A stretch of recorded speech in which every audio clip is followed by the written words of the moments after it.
So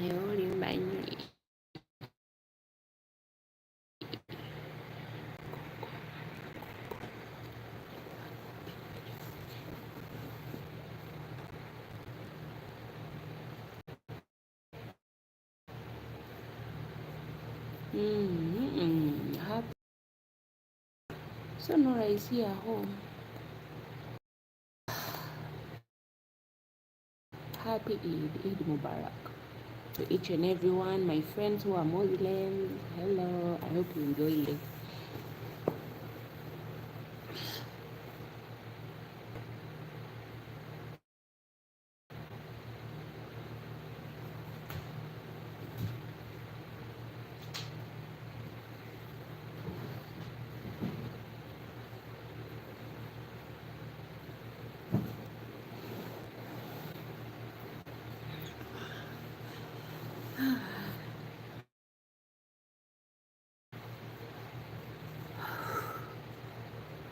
I wish this was Christmas, but it's not Christmas. Just home.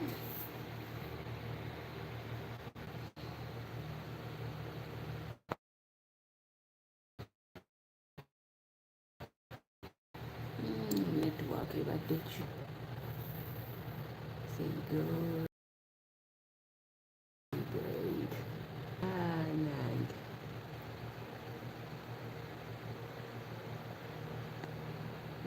there we go.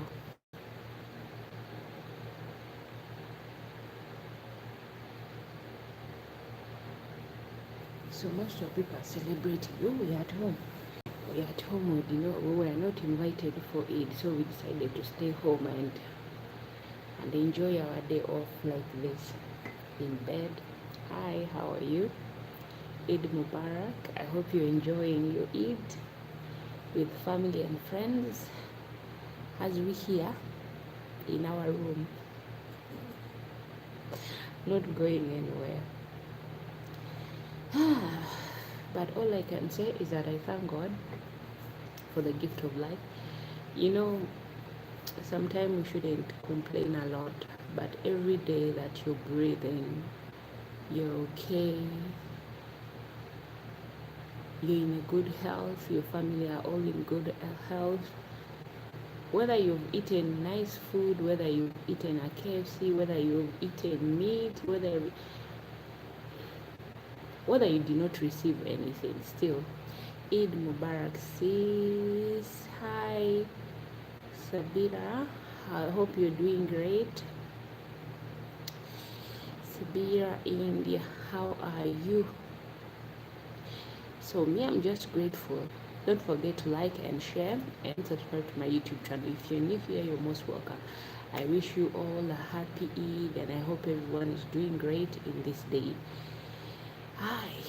I don't have much to say, but wish you all the best. Enjoy your day, family, friends, and a lot of things.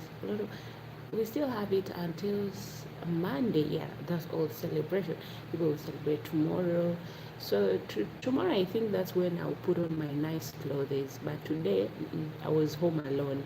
But tomorrow, inshallah, I'll also put on a nice clothes. Where are you from? I'm from Uganda. Hi. Hello everyone, you're most welcome to my channel. This is your girl Nora. I wish you all a happy Eid to you and your family, friends, and everyone. Wherever you're watching me from, I wish you all the best and I wish you all the blessings. Yes, however much I'm a Christian, but still I wish you all the best and more blessings and more health and more healthier to come upon you and your family. Yeah. So yes, I'm a Christian, but still I also celebrate Eid and I do fast when they are fasting because sometimes you have to sacrifice a lot when you need something. Me, I'm not someone who picks Sony, how are you? I'm not someone who is into like how can I put it, like being picky about religious, and you say, no, I'm a Christian, I shouldn't fast when Muslims are fasting. Oh, I'm a Muslim, I shouldn't fast when Christians are fasting. Me, wherever I find myself, where my legs takes me, I'll join those people in whatever they do. When people are fasting, I'll also fast. When people are praying, I'll also pray. The only thing that I don't know how to, to bow down, so I pray in my own Christian way because I'm a Christian. So that's why I don't, I don't bow my head down. But we Christian, we sit and we stand and then we pray. So that's how we do it. I don't do the other things that others do, but I just know that God is one. However much you pray in different tongues, still God listens to you. However much you read Quran or Bible in a different verses, still the word of God, and we still all follow the same. So we shouldn't be so picky. Just enjoy that day. Yes, I hope everyone is doing great, guys. Me here, I'm not complaining, just living, enjoying my day. Today I'll tell you, yes, it's a very beautiful day, and I received my package as a present for Eid, but I haven't yet taken it. You know why?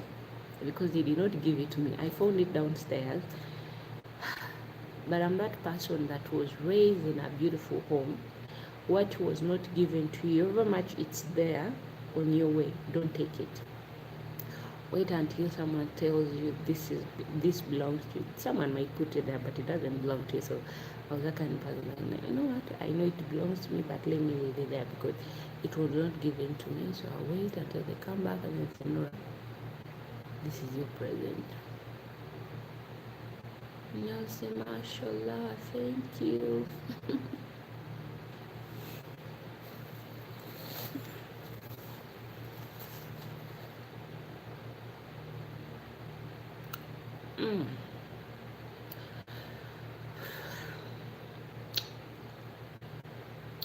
I've seen a lot of people in Uganda. If I was okay, let me give like me, I'm a Christian. In Uganda, if you have that nice Muslim friend, you've been friends for so many years, you'll be invited, but Muslims in Uganda, they don't like inviting people. They don't like inviting, but here, people invite you. It's just that me, I wasn't taken out.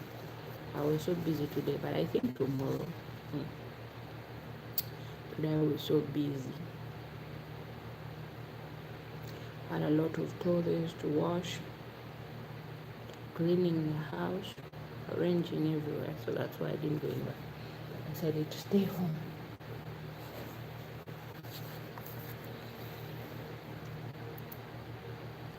Now we're just here ongoing. Let me know how your Eid went. Me, mine, I'm here just laying on my bed, trying to rest with the food that I ate. I'm just breathing like an animal. You know when you've eaten and you've enjoyed the food that you've cooked. Yeah, Eid Mubarak, people. Eid, happy Eid.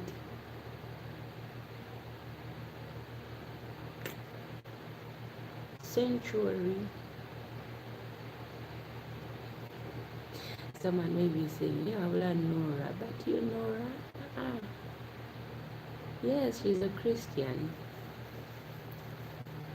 I can't pretend to be someone that I'm not.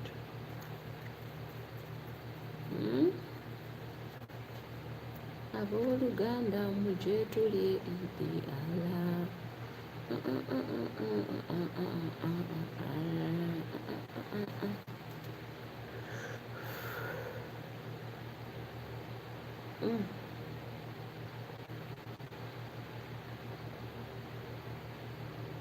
Am I seeing in a wrong way?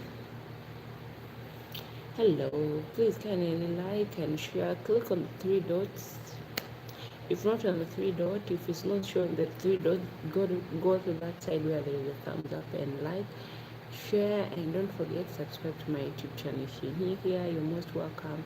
Nora welcomes you to her channel. Happy Eid. I wish everyone a great and a blessed day. Summer holiday. Summer holidays coming.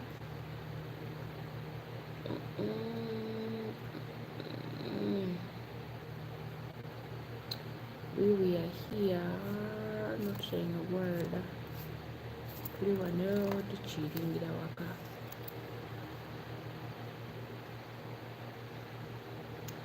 We are chilling.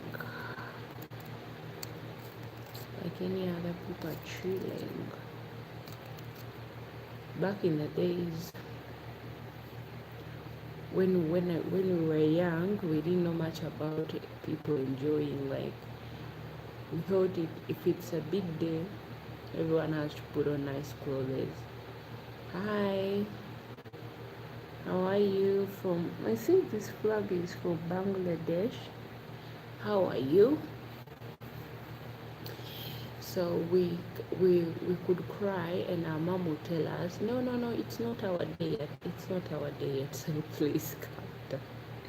When our day comes, you will all put on nice clothes, okay? And we used to ask a lot of questions.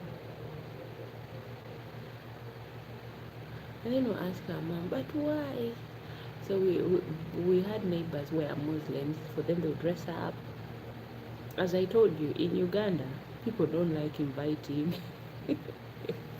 They don't like inviting. And then we'll cry. So even if they cook, they will not share.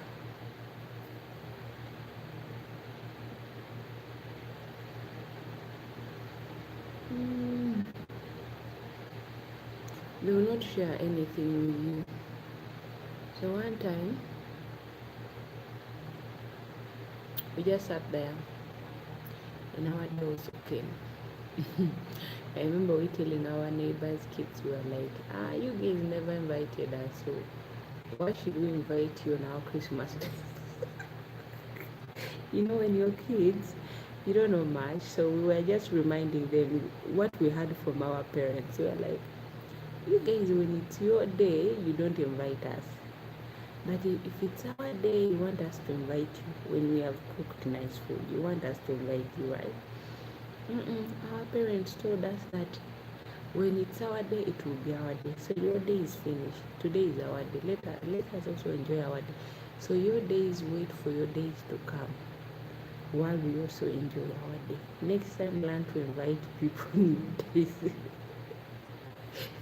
You know, when you're kids, you don't understand that meaning of sharing. You just tell someone the word the way it is, the way you heard it.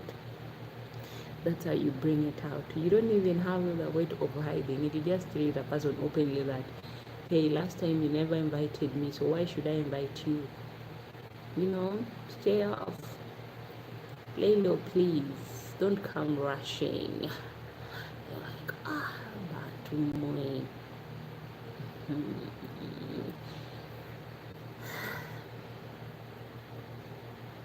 I remember another time it was Easter, and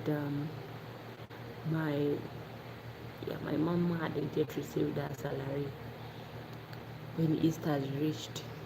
In Uganda, sometime during like festival season, some companies you still have to work. There's no holiday. They don't give you holiday. Maybe unless it's your day off. That's when you have a day off. If you're working maybe for a bigger company and you have a big position, that's when you get a day off. Let me say, like people who are working in the bank, teachers, like insurance companies. Those are people that get usually day off or get a holiday.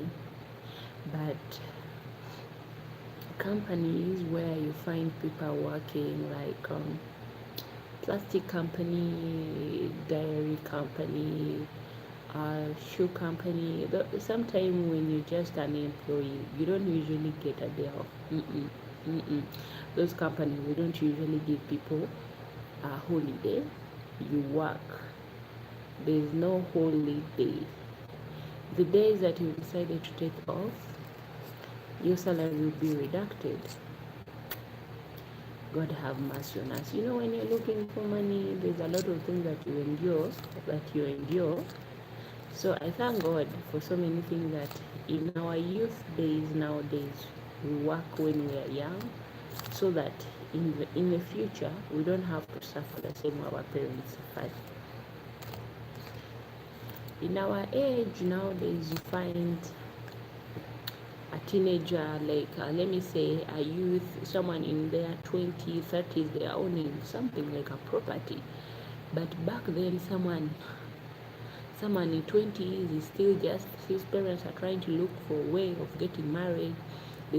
Back then they think marriage is everything to every person, to every individual, to every child. But nowadays, one thing I love about nowadays generation, they more think about work. Because if you don't work for yourself, when will you start working? When you're 60? When you see nowadays, even some going to a certain company, you're looking for a job and you're 25. Someone will tell you at your age you can't set up your own business. Hey. And that person who is telling you that doesn't know that sometimes there's a way of how to start things. Sometimes don't judge a person of their age. When someone comes to you and tells you, I'm looking for a job, sometimes people are looking for capital, yeah? You might not know the reason why a person is there. A person will come looking for a capital, work for you maybe for 2 years, maybe their agenda is, I'm working only for 2 years. After 2 years or 3 years, I also start my own. So when someone comes to you, don't tell them, oh, you're too old to do this. No. As long as you're still young, being 25, 23, 24, 26, 30, it doesn't mean they are old. They're still young. People who are in 60, 70, those are the people that you should say, you're old. You need to start thinking about retirement.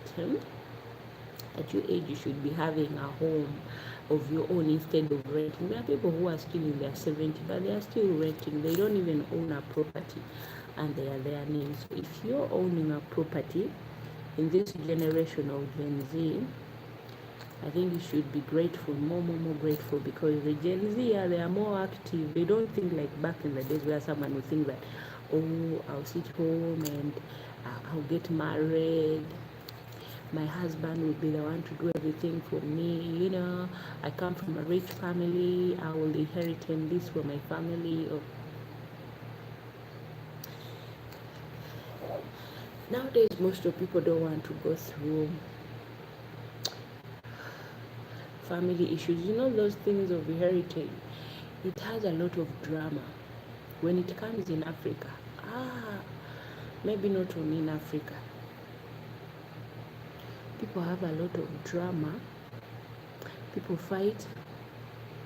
Everyone wants to take something. But nowadays, someone says, to have my own peace, I have to work for myself so hard so that I don't have to fight for family property, to inherit something that my dad left for me. I don't have to do that. Nowadays, people work for themselves, to earn and to have everything for themselves, to work for their children, because their parents worked for themselves. They worked for their children, but your parents have given birth you a lot. Do you know that in Uganda you can find one man having like 30 to 15 kids, just one person, with different women? And imagine this guy is not taking care of those women. Those women are the one taking care of their kids. They're the one making sure that their kids are okay, going to school, health, everything. These women are the one doing everything. And still, so such a person who comes from that family, you find them working so hard, working there, it's like they want to lose their breath. They work to make sure that they don't do the same mistakes their parents did. More especially, what a person wants gone into that kind of a position where they come, where they have to always race for something.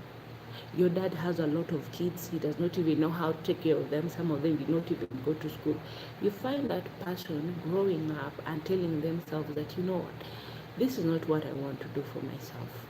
I have to set up, I have to set like a limit on myself. There's something that I want in my life. There's something that I don't want, because they are preventing themselves from walking through the same situation that their parents, through the same footsteps that their parents walked through. In this life, you're the one to set boundaries to yourself. You wake up in the morning and you tell yourself, write that thing into your brain, into your common sense. You tell yourself, this is what I don't want, and I don't want it. Let me tell you, when you don't want something, you don't want it. Don't let it, don't feed it into your blood, and then you keep it going and say, oh, maybe I'll change, oh, maybe this, oh, maybe that. No. If it's a no, it's a no. If it's a go, we go. There's no more saying that. Because my mom was a stepmom, I will also be a stepmom. No. Who wants to be a stepmom? Maybe it's you who wants to be a stepmom, but not everyone. Oh. Choose something for yourselves. You know it very well. A gentleman has a wife. Okay. Like, let me give you this. It's about, I'm just giving you a little bit of a clue of something. That what I always tell myself that I can't and I don't want. There is this guy in our community. I know him. I didn't know him that for so many years. I just knew him when we moved into our new home, and I saw him. I could always pass by and I could always bypass. And this person, he is like a leader in our community. But I've heard a lot of stories about him. And it's not that it's a lie, but it's a truth. That I've also seen it with my own two eyes. That this person one day came to me and told me, Nora, I would wish to marry you.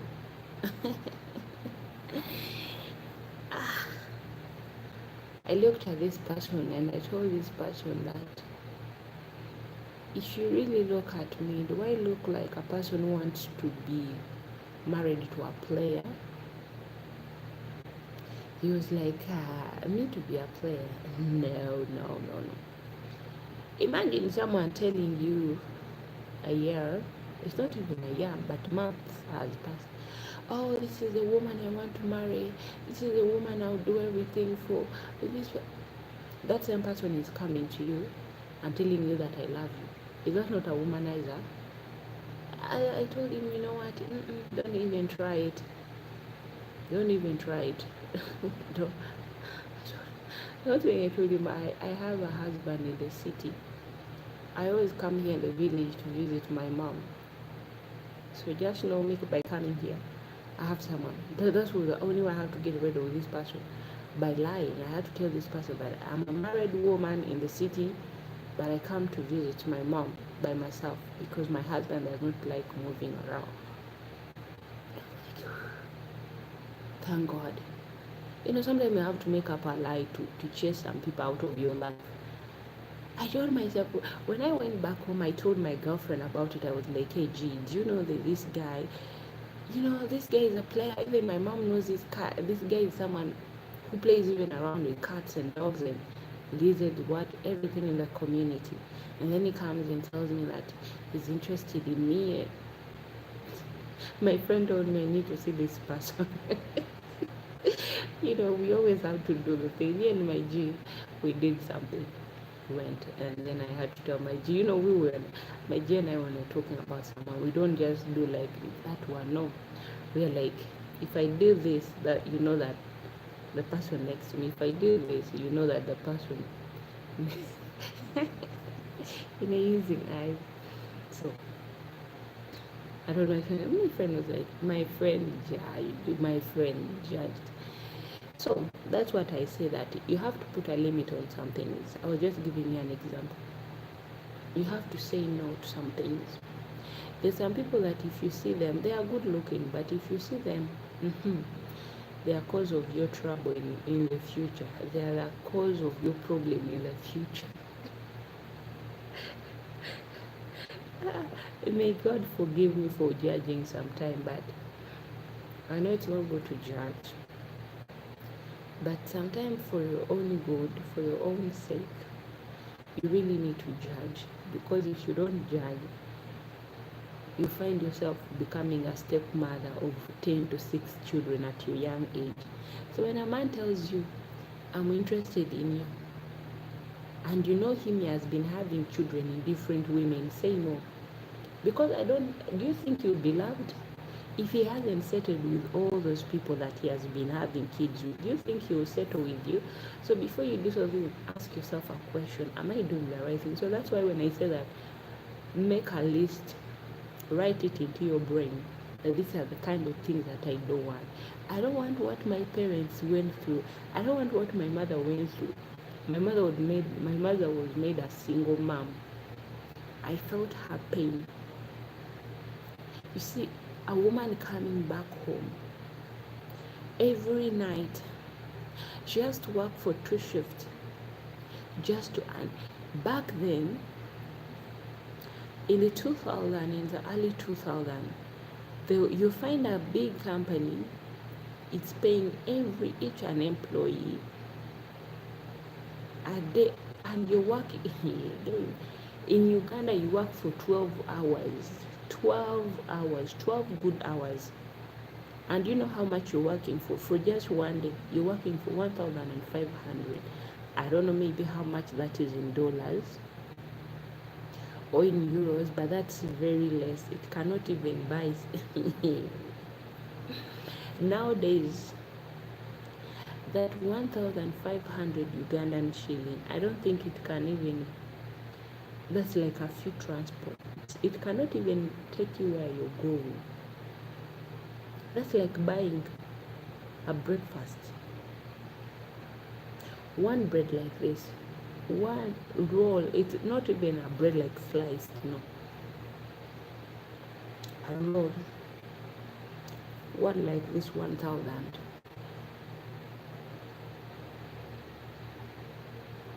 I felt that woman is pain, that's why I registered something in my mind that Mbano. I'd rather stay and live a quiet life. But my mother really suffered in the hands of a man just because of marriage. And the marriage that brought pain. Dish me out of that bowel when someone tells you that you want to get married. You know, earning 1,000 Ugandan shilling. Hello, how are you, Mishi?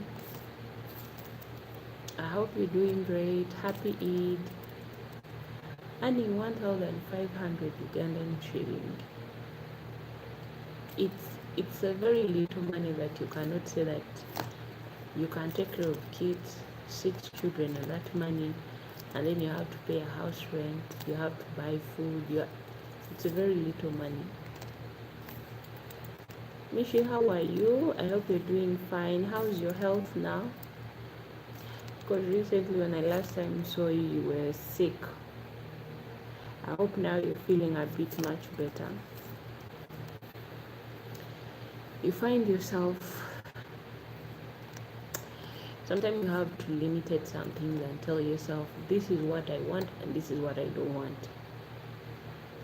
Me in my country where I come from, I've learned a lot from men around us and also in the family that you came from.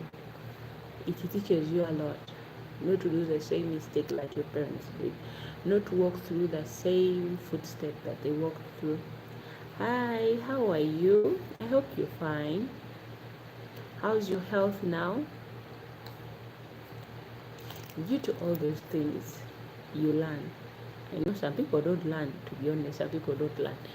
recently, it's like there's this guy who went on and complained in Uganda. The guy was like, you find a beggar is begging, the beggar is pregnant. And then this person was like, if a beggar can take the time to have sex, why don't they go look for a job so that they can feed their children?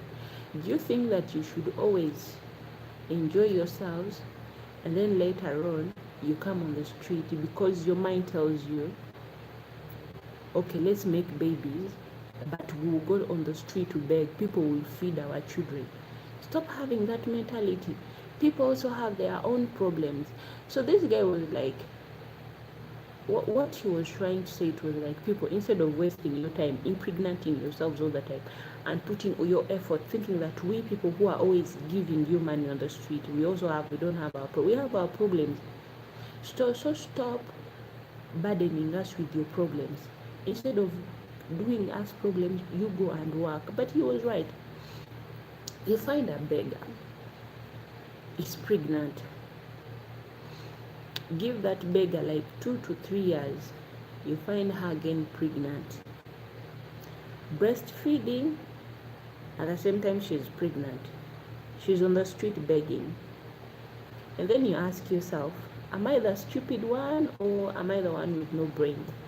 How can you beg? You're breastfeeding a child, you're pregnant, and you allow a man to impregnate you when that man cannot take care of you? Why? What's the problem with you? Can't you say that no, if you can't take care of these kids, you can't have more kids? You're still having more and more and more and more kids without even using commercial. There are so many protection. There are so many family methods outside there that you can use to make sure that you protect yourself from having more babies. In my country, Uganda, like those beggars, they have their homes. Don't let a beggar deceive you. Not like American beggars where you find someone is a beggar, they don't have home. No, leave alone that. In Uganda, beggars, they have acres and acres of lands. Someone has a home where they're coming from. But because people know that in the city, people have mercy, they give money. They'll tell their family members, we are going to the city. We are going to the city to make money. We will not work. We will go and sit on the street. They will start begging. And you who is having problems, you have school fees to pay. Do you know that sometimes those people who are beggars, I'm all right, my dear. How are you? I hope you're doing good. How's your health now?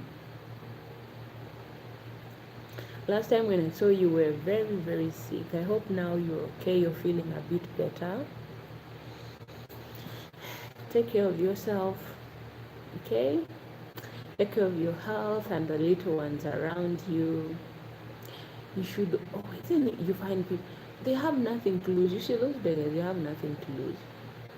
They have absolutely nothing to lose. Someone might tell their kids, you know what, you guys are not going to school. You're not going to school. So here is what they do. So when maybe their kids are like 5 to 6, 7, 8, those ones they go to school. These ones who are like 1 year, 2 years, and to 3, those ones they come with them to the street to beg. All these ones they go to school, they come to the street and then they beg. One time I was on my way home and then there is this guy who came. I was so tired. You know, working in a hotel, you get tired, you stand. And the worst thing when you're working in a hotel, when you're doing this room service, up, down, up, down, up, down, you're in an elevator, maybe sometimes you just take stairs. By the time you go home, you're so exhausted, you don't even want to talk to anyone. So I was in a taxi, in the public transport. You know, when I say taxi, sometimes most people think it's a cab. We have what we call a taxi. Like, it has 30 to 31 passengers. So I sat, then there's this guy who came. This guy was like, I'm paralyzed. Please, people help me. In the middle of the night, it was at around 10 p.m. I'm having some problems, so the doctors say that for me to be okay, I need some money to go to the hospital so that they can do some surgery on me. Help me, please help me. I need some help. The guy speaks like he was paralyzed. People can act. So, after some time, I was in town. That day it was my day off. So I decided to go to town to buy some things for myself, for my house chores. And then, suddenly, I saw this guy who acts like he's paralyzed. And then I told my G, I was like, hey G, do you know that guy? That's the guy that I always tell you that I always meet him on the way when he comes to ask for money and he tells people that he's paralyzed. The guy was okay. I asked, there's a gentleman I asked him, do you know that guy? The guy was like, yeah, that guy sells clothes. He works from the other side. I was like, okay, so I followed him. I asked myself, are they twins or they are? Oh, it's one person. So after not seeing the entire thing, I kept quiet. The next day I went to work. The same day at night, where I usually take the taxi to go back home, this guy came. He was acting the same act that he always put up. I'm paralyzed, please, people help me. I need some money to go to the hospital for the surgery. And then he came to my side. I was like, you who sells clothes, I told him, I know, you stop pretending. You're not even paralyzed. The guy insulted me. He told me, are you the one who's going to feed my family? Yeah? So people in the car, people in the taxi, they were like, so it's true. So if this woman didn't tell you that she has seen you somewhere, you would. So why the guy insulted me, was like, you're so stupid. Go and do your. He said a lot of nasty things that you shouldn't tell a person. That's when people in the taxi where I was, they came out, they started chasing him. The guy ran like nothing has ever happened to him. So that day, people in the taxi, they were like, I will never help a beggar again. I will never help a beggar again. So these people, they take advantage of us just because we are so merciful, just because, you wish someone up. There's a way, guys, me, I'm sorry.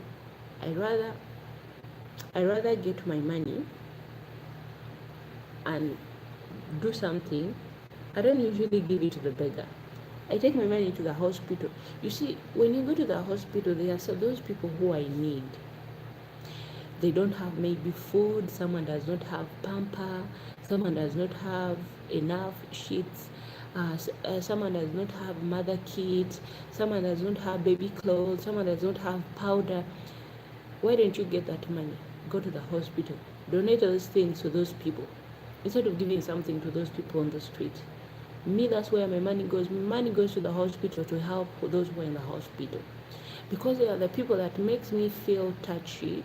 They're the people who makes me feel like not everyone has what I have. I give it to them. But if I find you on the street, you have 2 hands, you have 2 legs, you can walk, you can run, you never get my money. My money does not go to those people. Do you know that those same people, those same beggars, if you refuse to give them some time, and they find you somewhere walking, they will beat you up. They will beat you up and leave you crying for help. I learned giving money to people who are in the hospital for my mom. When I was young, my mom could always go buy some things at a cheaper price. Those matumbo, those second-hand clothes, and then wash them, take them. There's a place where they iron clothes. So after that, my mom will take me and my siblings, give each and every one. So she'll tell us, go give the other one, give each and every person. And then my mom told us, never give a beggar money. When you find someone on the street, don't give them your money. Some people come for your money for ritual. Some people are spiritual. They have their own nasty things they do. They use that money to do something bad on you. So instead of wasting your time on giving those people who have 2 hands to work, why don't you go to the hospital, help those who are in need? Give. There are some patients who need pampers. Whether they are adults, whether they are babies, give. Buy milk. There's this milk they put in cartons. Buy milk. Give each and every one. They are the one who knows what to do with it. Whether, help someone who is in need. But don't help these people who know that I can wake up in the morning and go work. But their agenda is that, no, I'll go on the street, sit, wait for people to come and give me. I'll beg. I'll act like I'm lame. I'll act like I'm having some kind of problem. People have weird way of acting. In Uganda, as I told you, not every beggar is poor. Where the people say that, oh, I remember there's someone from US one time asked me a question. It was like, Norah, are there beggars in Uganda like here in US where they don't have, they are homeless? No. Beggars in Uganda, I told this person, beggars in Uganda, they are not homeless. They are just people who are working. Call them, they are at work. They are not beggars who are like, I have totally nothing. No. Leave alone these children. Even those children, they have their parents. It's just that those children, they don't want to listen. Those are the children that, if you tell me this, I'll run away from home. If you tell me to wash dishes, I'll run away from home. Who are you to tell me what to do? And then they run away from home. Leave alone those ones. You find adults, real adults, they're on the street. There's these people that we call Karamajongs. Karamajongs, they dress up like Maasais. Okay, Maasais in Uganda, they are Karamajongs because that's how they look. Because they are traditional wear, it's the same.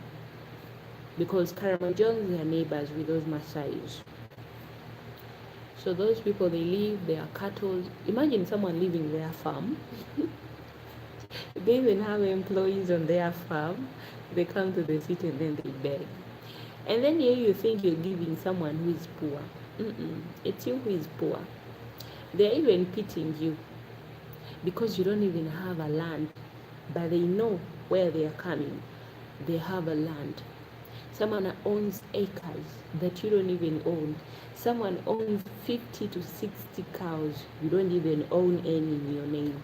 And you're giving someone on the street. That's why I tell you people, land is for me. I learned from my mother. And my mother maybe learned that from her mother too. Give people who are in the hospital. They're the one who needs your help the most. They are sick. They don't have hope. Give someone hope. Don't go on the street. Give. Give those who are in the hospital. Because those who are in the street, they are stubborn, big-headed people. Some people have done wrong to others. Okay, when I say street, I think most of you think that, oh, Norah, not everyone, yes, I know not everyone on the street is a bad person. Some people on the street, or the people that you see on street eating, or maybe things from the garbage, sometimes people, their own bad heart turned against them. When you pray, sometimes they say when you pray, when a person tries to harm you, do something to you, it goes back to them. You find some of those people on the street, and then you find these people who are also into witchcraft. They are told that go on the street and act like a beggar. The more people give you money, the more richer you become. The more people give you money, every person who gives you money becomes poor. Do you know that there is that? Witchcraft is real, people, let me tell you. Witchcraft is real. So always, your eyes shouldn't be on focus. Be spiritual. You also have to learn to pray. Don't just go give, because they say, a cheerful giver, when you give, the more you receive. No. The more you give back to those who are sick, the more you receive. The more health, the more blessings that comes to your family. I'm not saying that it's not good to help those who are in the street, but do it on your own. I'm just telling you from where I know. I grew up and I know where people come from sometimes. I've seen some pretend. what they are not. And I've seen some doing things knowing what they are doing. So when you're giving, know that have to be very, very conscious with these people, because not everyone who comes begging is a beggar. Not everyone who comes crying for you is really in pain. Some people come with their own gender. Someone comes knowing that there is this lady who was attacked by someone, and she was walking. This person came crying. That's what she narrated. She was like, this person came to me crying. I usually help a lot. I cook food. I take food on the street. So one day this woman came to me crying. She told me she has nowhere to stay. And I told her, okay, I'll take you to a place where you go to sleep. This woman was a thief. So the woman told her, sit in my car, let's go. By the time this woman told her to sit in the car, other people also joined them in the car. The woman has to run for her life. So sometimes be very, very careful of people around you. Not everyone that you think you're helping is happy with your help. People have their own plans against you. I've told you my own experience, what I know. Be careful. So for those of you who have always thought that beggars in Uganda, they don't have a place. In Uganda, you have to have a home where you come from, where they can bury you, where your ancestors they are from. You have that home. We have that place. I'm here. Yes, how are you, my friend? Should I call you my G? How are you? I really hope you're doing fine, my dear. So that's how things can go. You really have to be so careful. You see, people say, oh no, because they are beggars, no, they don't have a place to stay. No. That's what most of the people always think, that every African, it's like when you come here to Saudi Arabia, the first thing that they ask you, do you guys have a house to sleep where you're coming from? Do you guys have a fridge? Do you guys have TV? There are questions they ask you and you're like, really? You were born in which year that you don't know that the world has grown? And so everyone has their ideas, ideal mind. Let me give it an ideal mind. Not everyone knows what's outside the world. At least me, I'll say I know, because I can't say that everyone in where can I say? I don't know where to say. Let me give an example to where? To Bangladesh, because I've ever worked with some people from Bangladesh. There's this woman who came and she showed us her home, like her home where she comes from in Bangladesh. And then we asked her, for how years you've worked in, back then we were in Oman. The woman was like, I've worked in Saudi for 4 years and now here in Oman. In Oman she was new. Imagine 4 years in Saudi Arabia and then you go to Oman. So the lady was like, now. So that day she was like showing us her home. Guys, when we saw her home, let me tell you, me and my friend, we looked at each other as we were like this. What did we learn from it? What we both told each other is in our language, it was like, our home is better off than her home. Because when we saw her home, we asked her 3 times. Maybe she didn't know the reason why we're asking her.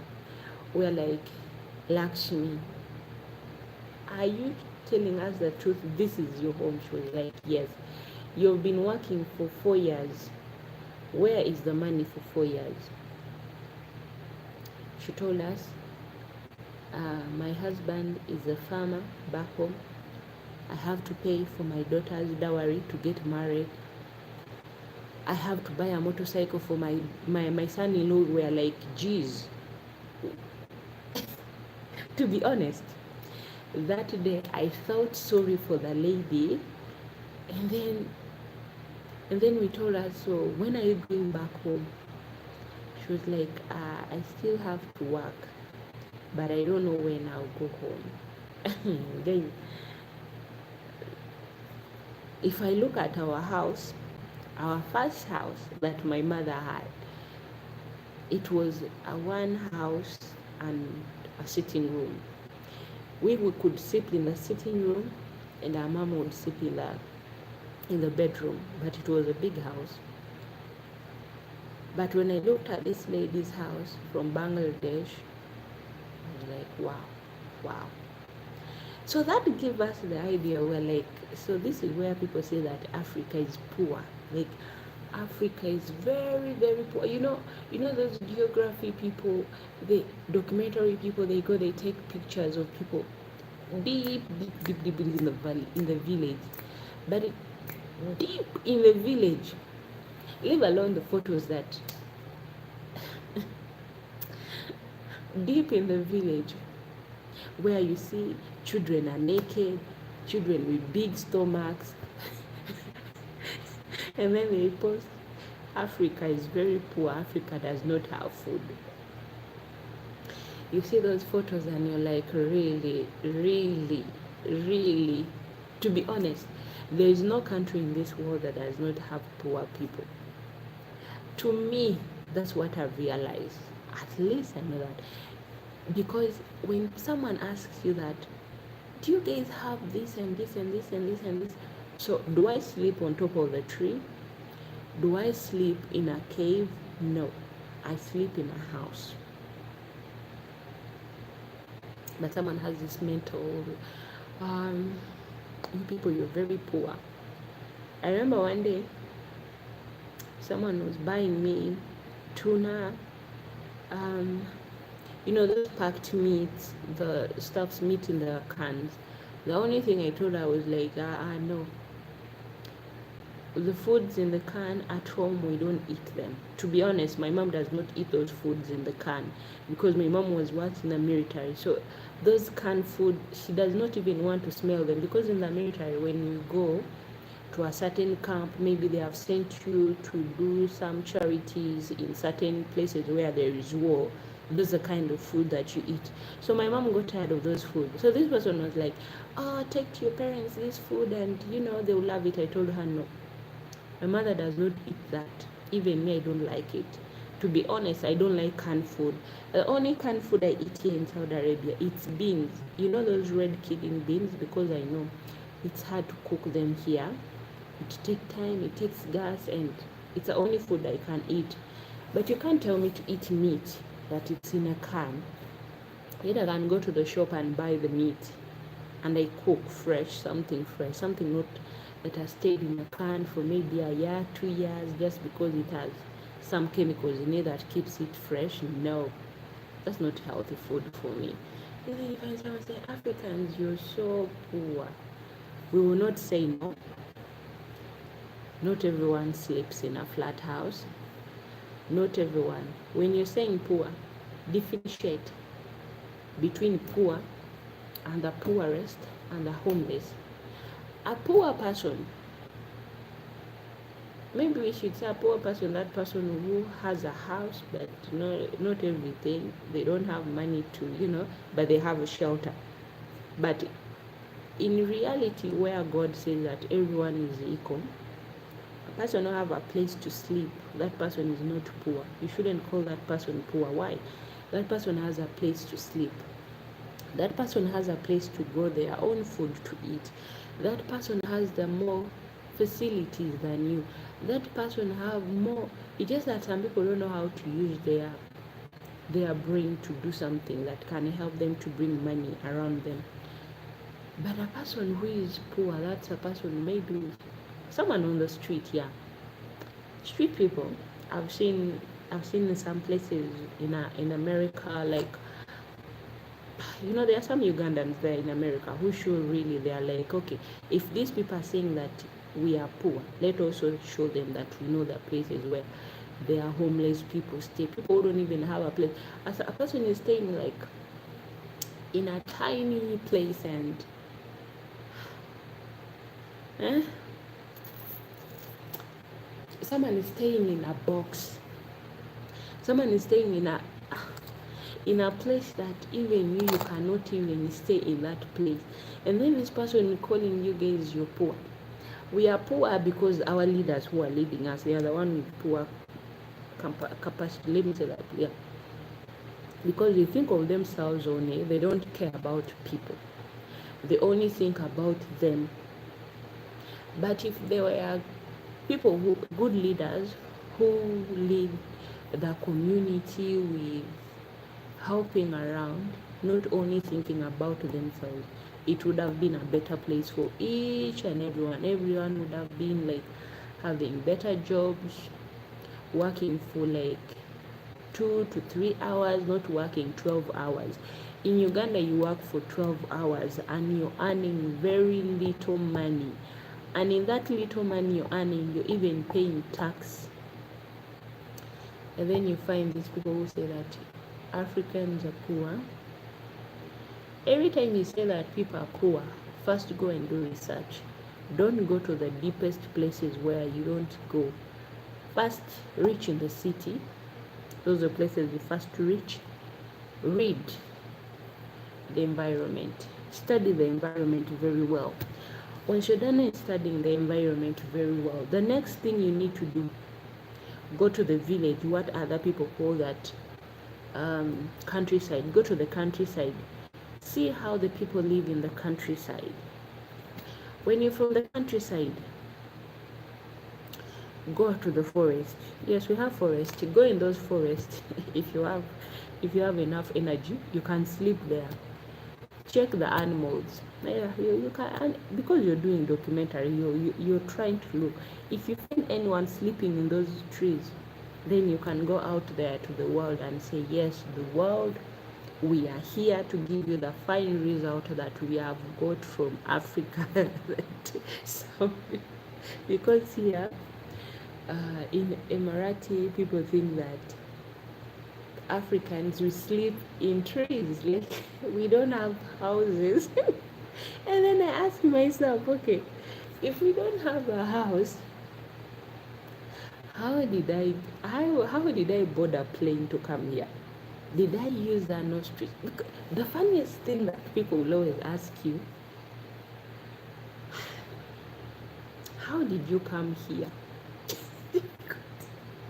No, that is the ridiculous question you can ever ask a person. How did you get here? How did I get here? Okay. What I did, I went and I told our ostrich, man, I need to go to Saudi Arabia. Oh man, I need to go to UAE. Oh man, I need to go to America. Okay, my dear. Thank you so much. Thank you, Michi. I hope you're doing great. All right, I will. I will. Thank you for showing up. Okay, bye. Have a blessed day. Bye. And then someone is telling you that you guys, you're very, very poor. You have nothing that you can tell. I told my buddy, let's take an ostrich. We are heading to US. So I took an ostrich. The ostrich flew. The ostrich reached to a certain The ostrich reached to the airport of Turkey, and then when it reached to Turkey, we had to switch with another ostrich. So my ostrich has to return back to Africa. After that, that ostrich flew with me again from Turkey to US. So that's how. Or maybe from Turkey it flew to Madrid, from Madrid to US, and then we are. So next time when a person, I want that, don't forget. So next time when a person asks me that, no,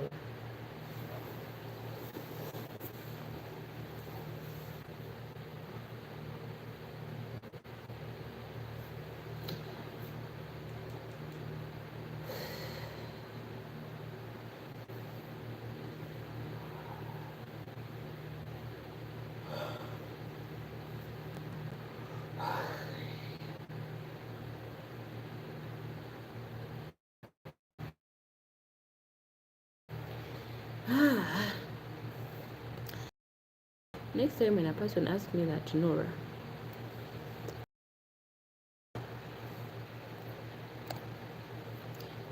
they were moving and your book like you walk.